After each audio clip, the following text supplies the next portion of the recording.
Bienvenidos. Hoy nos metemos de lleno en un asunto crucial: cómo la ley en España busca proteger nuestras garantías constitucionales, específicamente frente a funcionarios públicos. Efectivamente, vamos a usar como guía el Código Penal español, que detalla estos delitos. Vale. La idea es ver cómo se defienden derechos tan básicos como la libertad, la privacidad en casa, las comunicaciones, y otros derechos civiles. Y también tocaremos algo sobre los símbolos nacionales, ¿verdad? Sí, brevemente al final.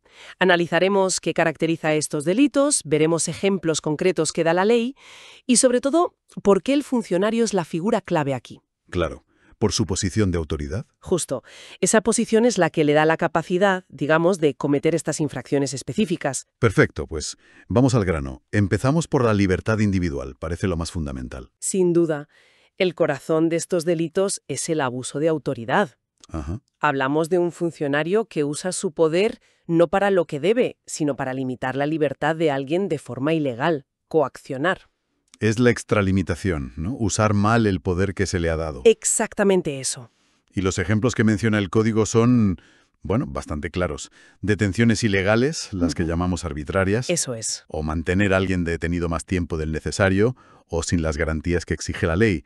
Eso quizás es más sutil, pero igual de grave. Sí, sí. Son ataques directos a la libertad y al derecho a un proceso justo.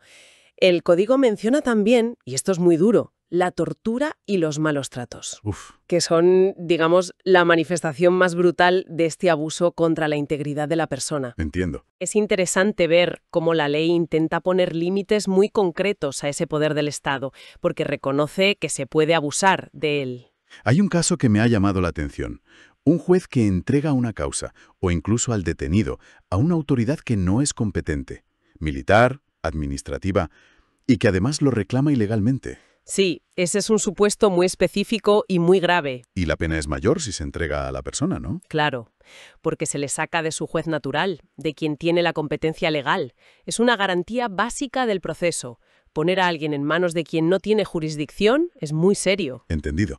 También se habla de cualquier autoridad o funcionario que, en una causa por delito, prive de libertad a alguien, da igual si está detenido, preso o ya condenado, pero saltándose plazos o garantías. Exacto. O que alargue una incomunicación más de lo debido. La ley parece muy detallista con los procedimientos. Y tiene que serlo. Quitarle la libertad a alguien es lo más fuerte que puede hacer el Estado. Desde luego. Por eso, cada paso, cada plazo, cada garantía, que te informen de tus derechos, que tengas abogado, todo está muy regulado. Claro. Y si alguien con poder se salta esas reglas, no es un simple fallo, es un delito. Y aquí hay algo importante. La ley dice que esto puede ser delito incluso si se comete por imprudencia grave. Eso es. O sea que no siempre hace falta la mala intención directa. Así es. Esto sube mucho el nivel de cuidado que se le exige al funcionario. Ya. No basta con no querer hacer daño. Si por una negligencia grave, por una falta de cuidado tremenda, vulneras la libertad de alguien, también puedes responder penalmente. Entiendo. Refleja la responsabilidad tan especial que implica manejar el poder del Estado sobre la libertad de las personas. Y un último ejemplo en este apartado. El funcionario de prisiones o de centros de menores que pone sanciones que no tocan o que se pasa de duro con los internos. Otra vez lo mismo. El abuso de poder en sitios donde la persona está especialmente vulnerable bajo la autoridad directa del funcionario. Vale. Lo que vemos en este primer bloque, en resumen, es cómo se intenta proteger la libertad personal frente a la arbitrariedad del poder público, desde que te detienen, durante el juicio, hasta si cumples condena. La idea de fondo es que la autoridad tiene límites legales y de proporcionalidad. Exactamente. Siempre dentro de la ley y sin pasarse. Entendido. Proteger la libertad física es fundamental, pero la protección va más allá, ¿no? También a nuestros espacios privados. ¿Cómo trata la ley la inviolabilidad del domicilio y el secreto de las comunicaciones? Pues de una forma parecida, poniendo límites claros a los funcionarios. Ajá. El domicilio, las comunicaciones, son como extensiones de nuestra intimidad, protegidas por la Constitución. Y estos delitos ocurren cuando un funcionario invade esa esfera sin permiso legal, abusando de su cargo. El caso típico. Entrar en una casa sin permiso del dueño o sin orden del juez. Eso es. O registrar papeles, objetos personales, también sin permiso o sin cumplir los requisitos legales de una investigación. Y fíjate qué detalles incluye la ley para proteger bien esto. Por ejemplo, castiga al funcionario que hace un registro, aunque sea legal, pero luego no devuelve enseguida las cosas que se llevó. Ah, mira, para evitar que se queden con cosas indebidamente, ¿no? Claro, que no usen el registro como excusa para apropiarse de algo o retenerlo sin motivo. O sea que, aunque la entrada sea legal, si luego te pasas, también hay consecuencias, como causar daños que no vienen a cuento o tratar mal a la gente durante el registro. Exacto. La legalidad del registro no es un cheque en blanco. Entiendo. Siempre hay que actuar con proporcionalidad, causando el menor daño posible para lograr el fin legal. Y luego están las comunicaciones. La ley habla de interceptar cartas, telegramas, violando las garantías. Sí, Y lo mismo con las telecomunicaciones, escuchas, grabaciones, sin permiso del juez o fuera de los casos que permita la ley. claro. La protección se adapta. Se castiga la interceptación ilegal de cualquier comunicación privada si la hace un funcionario o policía en su trabajo, pero saltándose las garantías constitucionales o legales. Es claro en la era digital. Y en los dos casos, cartas o teléfonos, hay un punto importante. Es peor, la pena es mayor, si el funcionario no solo escucha o lee ilegalmente, sino que además cuenta lo que ha obtenido. Sí, es un agravante. ¿Por qué esa diferencia? Porque el daño es mucho mayor. Una cosa es invadir el secreto, meterse en la conversación privada, que ya es grave, Claro. pero otra muy diferente es difundir esa información, hacerla pública, compartirla. Eso destroza mucho más la intimidad y puede tener efectos terribles para la persona. Entiendo. Tiene lógica. Por eso la ley lo castiga más duramente. Vale. Entonces, el mensaje aquí es proteger nuestra esfera íntima, la casa, las conversaciones, de que el poder se meta donde no debe. La ley marca líneas rojas. Así es. Dice que ni siquiera para investigar delitos se puede invadir esos espacios sin cumplir requisitos muy estrictos, normalmente una orden judicial bien motivada. Es un pilar del derecho a la intimidad frente al poder. Muy claro. Hemos visto libertad personal e intimidad, pero el código, según la documentación que manejamos, protege también otros derechos individuales. Esto suena a un abanico más amplio de posibles abusos por parte de funcionarios. Sí, lo es. Aquí ya entramos en proteger otros derechos fundamentales, que son la base de una sociedad democrática. Vale. Y el patrón es el mismo, el abuso de la posición oficial para impedir o dificultar que los ciudadanos ejerzan esos derechos. El texto da ejemplos muy variados. Por un lado, cosas de garantías en un proceso. Impedir que un detenido tenga abogado. O dificultárselo. Eso. O no informarle bien de por qué le detienen y qué derechos tiene. Claro, estos actos atacan directamente el derecho a defenderse. Son garantías mínimas. Y que un funcionario las bloquee es un delito específico. Se aprovecha de que el detenido está vulnerable y de su propia autoridad. Luego hay ejemplos sobre libertad de expresión e información. Poner censura previa, retirar libros o periódicos, suspender programas de radio o tele, siempre que no sea en los casos que permita la ley. Esto suena a evitar la represión de ideas, ¿no? Exacto. Se protege que la información y las opiniones circulen libremente. Es fundamental en democracia. Claro. Cualquier funcionario que quiera restringir esto necesita una justificación legal muy estricta y normalmente control judicial. Hacerlo por las bravas, digamos, es un ataque a este derecho. Y algo parecido pasa con los derechos de asociación y reunión. Se castiga al funcionario que disuelva una asociación legal sin motivo o sin orden judicial, o que impida sus reuniones, Sí. o que prohíba o disuelva una manifestación pacífica fuera de los casos que marca la ley. Aquí se protege la participación ciudadana en grupo. Son derechos clave para la vida democrática. Y la ley quiere evitar que la autoridad los limite o los anule porque sí, arbitrariamente. También se menciona la expropiación ilegal de bienes, un ataque a la propiedad. Eso es. Y al final hay como una especie de cajón desastre. Castigar al funcionario que, a sabiendas, o sea, queriendo, impida a una persona ejercer otros derechos cívicos reconocidos por la Constitución y las leyes. Este último delito funciona como una protección general. ¿Una red de seguridad? Algo así. Cubre otras posibles vulneraciones de derechos fundamentales que no estén mencionadas específicamente antes. Pero ojo, aquí es clave lo de a sabiendas. Que sea intencionado. Exacto.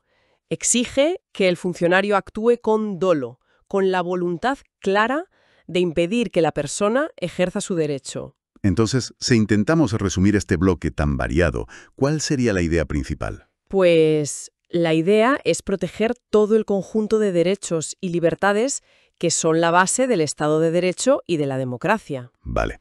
Se castigan las actuaciones de funcionarios que, abusando de su poder, atacan la igualdad, la libertad de expresión, de información, de asociación, de reunión, el derecho a defenderse, a la propiedad, bueno, y otros derechos civiles básicos. Es como un escudo legal contra la arbitrariedad que podría cargarse las bases democráticas. Entendido. Hasta ahora parece que todo se centra en proteger al ciudadano frente a los excesos del poder del Estado. Pero nos queda un último bloque que parece distinto: los ultrajes a España y sus símbolos. Aquí cambia el objetivo. Sí, aquí el bien que se protege es diferente. Ya no es principalmente un derecho individual del ciudadano. Entonces, Lo que se protege es el respeto que se debe a los símbolos e instituciones que representan al Estado, a España y también a sus comunidades autónomas. el texto habla de ofensas o ultrajes, hechos con publicidad, de palabra, por escrito o de hecho, contra España, la CCA o sus símbolos como la bandera, el escudo. Y dice que son delitos públicos que se persiguen de oficio. ¿Qué significa eso? Perseguible de oficio quiere decir que la Fiscalía puede actuar por sí misma. No necesita que un particular ponga una denuncia. Ah, vale. El Estado considera que la ofensa afecta a un interés general, el respeto a los símbolos de todos, y por eso actúa por iniciativa propia. ¿Y cuál es exactamente ese interés que se quiere proteger?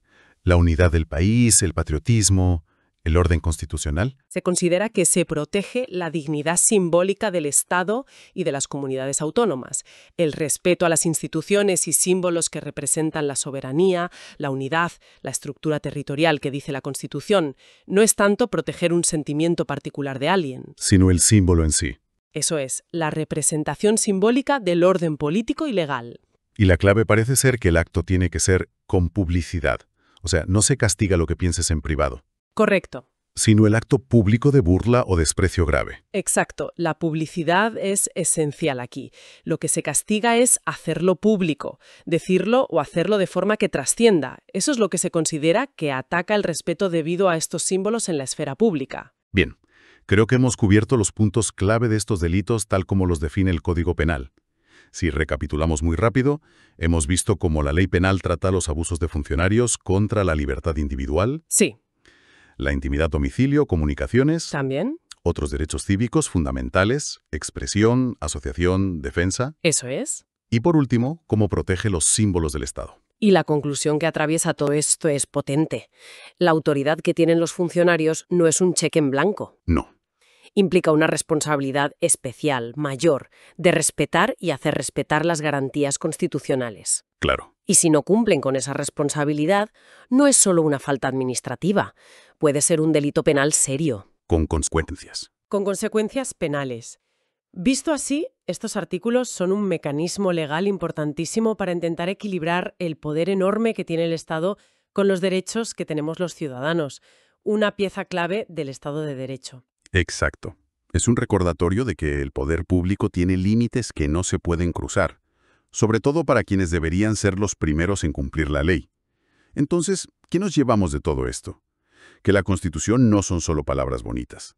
El Código Penal le pone dientes a esas garantías frente a quienes, desde el poder, podrían saltárselas.